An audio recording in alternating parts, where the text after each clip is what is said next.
Anushree auto centre, one way bearing 5,000 টাকায় change না করে 50 টাকায় রিপেয়ার কি করে করা যায়।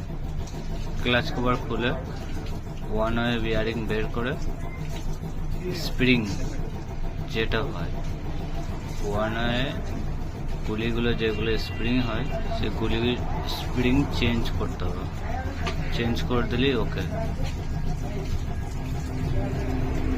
ক্লাচ বের করে নেওয়া হচ্ছে, চেন বের করে নেওয়া হলো, গুলিগুলো এখন পড়ে যাবে সব। স্প্রিং কেটে গেছে, স্প্রিংটা লাগিয়ে দিলেই one way bearing ready, change করার দরকার নেই। আর যদি খেয়ে যায়, এটা যেরকম খেয়ে গেছে হালকা করে গ্যানিং করে দিলেই প্রপারলি এখন 2-3 মাস